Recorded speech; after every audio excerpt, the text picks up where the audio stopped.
Welcome to the ParentU podcast, where we want to frame the challenges of the teenage years for parents to see these years as a great work of sanctification in their lives and have a deeper understanding of each other and, most importantly, grow together in the grace of Jesus Christ. I'm Mark Long, and 5 years ago, I approached the leadership at Oak Mountain Presbyterian Church in Birmingham, Alabama, about a calling to pursue the hearts of parents and families with teenagers and to equip them to be proactive rather than reactive in their parenting.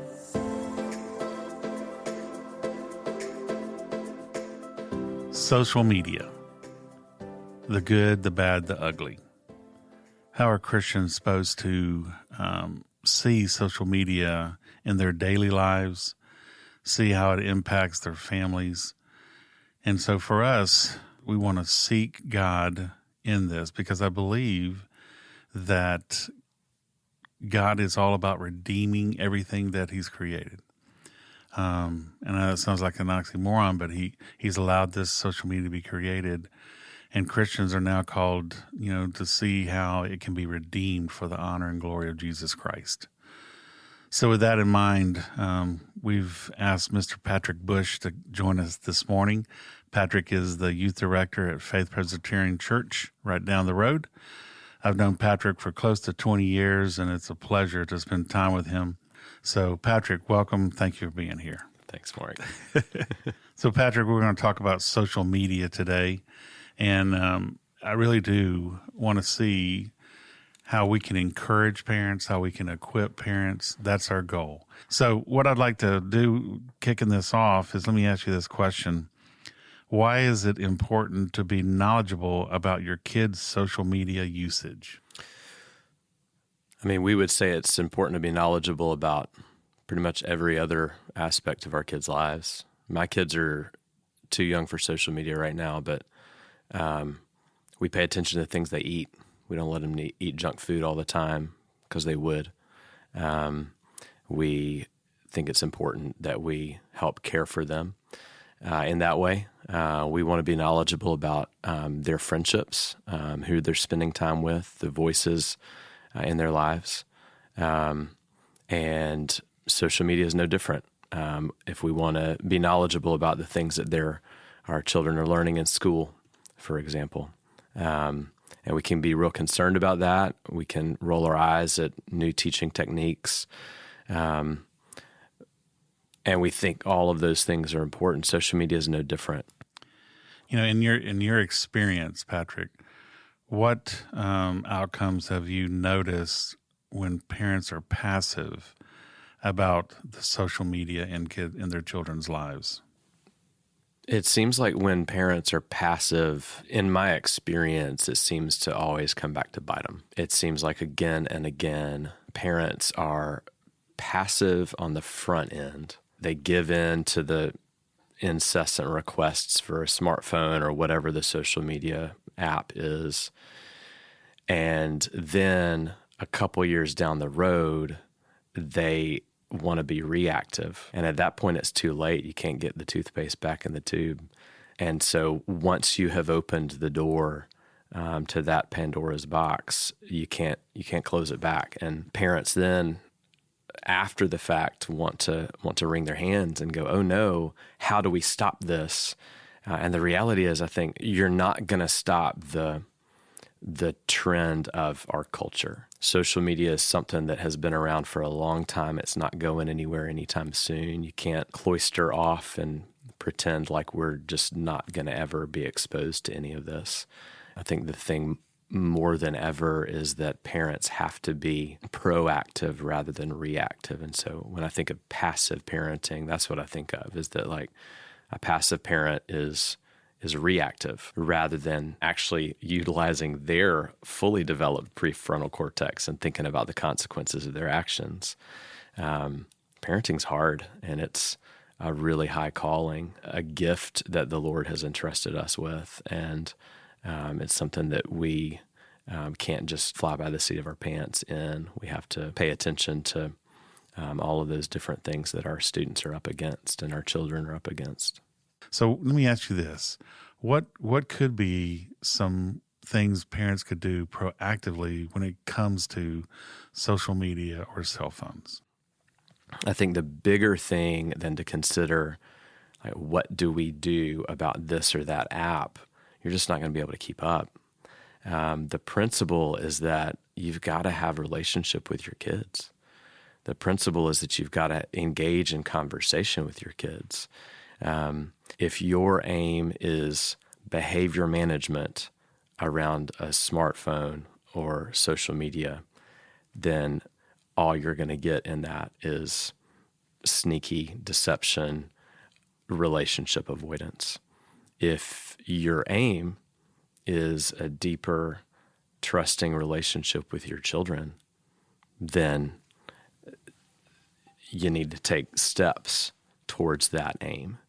And so that means talking openly and honestly about your own struggles with social media, with cell phone.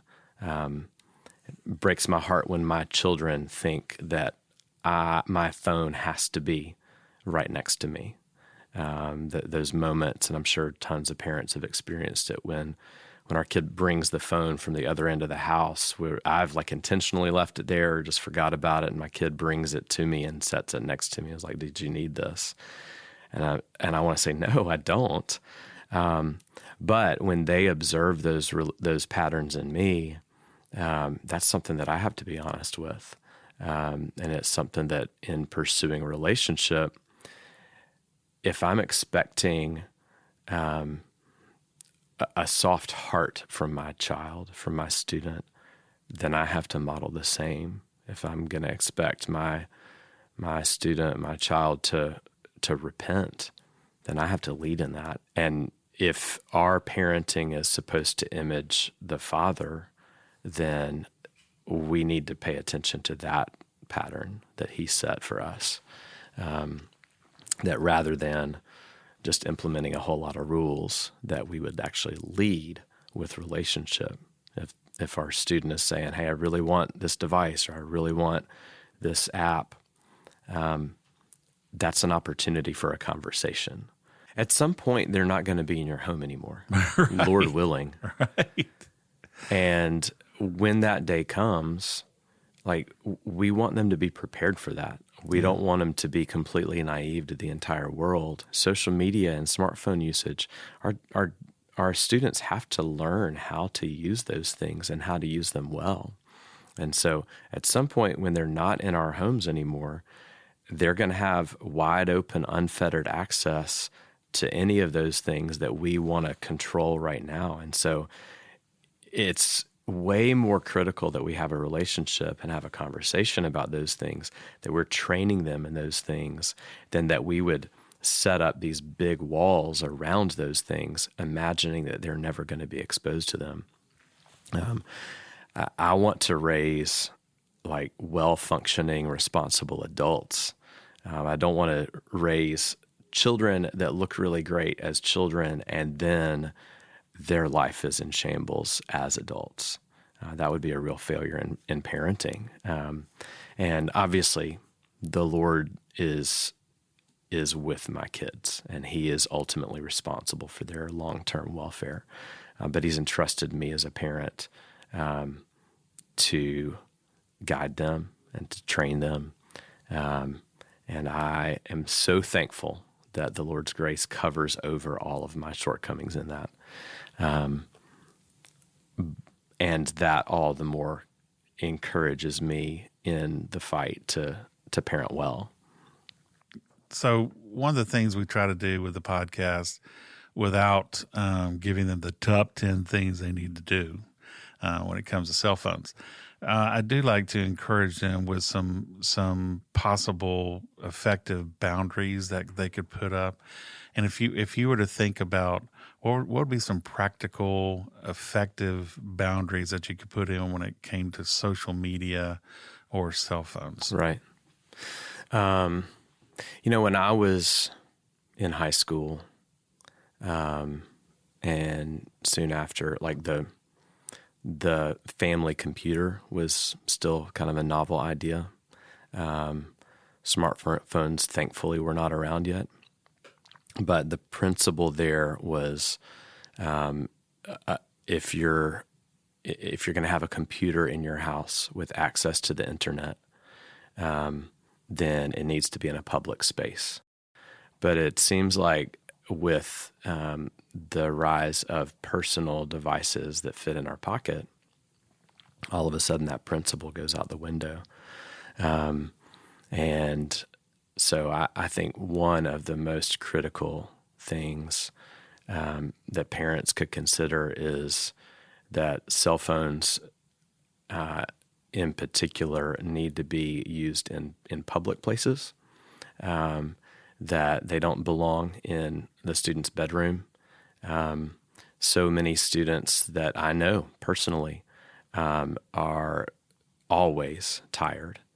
And one of the chief reasons for that is that as soon as they hit the bed, they're not going to sleep. They're pulling out their phone and they are messaging with their friends and they are scrolling a feed for hours, and they're missing critical sleep, which then leads to all sorts of other problems. It just increases anxiety and depression and all those kinds of things. And so I think if there was one thing that I could say, even more than like instituting screen time limits, I think the privacy factor is a big, big deal.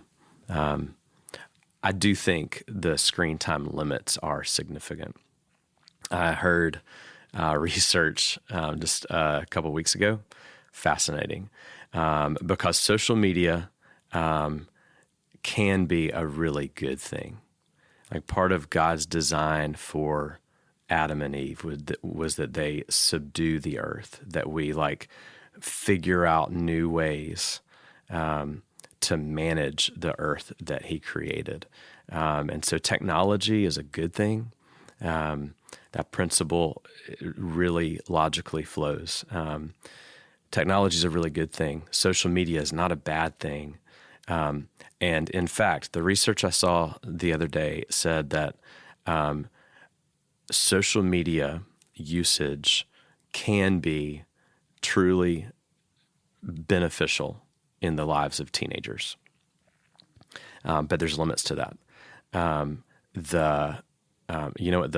The time that social media usage, the time limit that the experts would say, the research would say, is beneficial, most beneficial per day. It's half an hour. And so the experts that have researched these kinds of things, way smarter than me, say up to half an hour of social media usage per day can be beneficial to your mental health. It can help you feel better connected to your friends. It can help with your education and interests and that kind of stuff. But beyond that, there's a negative effect. But meanwhile, the average teenager who has social media is using it for 2.5 hours a day. So there's a big discrepancy there. So social media is a good thing to a point, but then it has a negative effect after that. Yeah, Paul says in Romans, it says, do not be conformed to this world or the patterns of this world, but to be transformed by the renewal of your mind.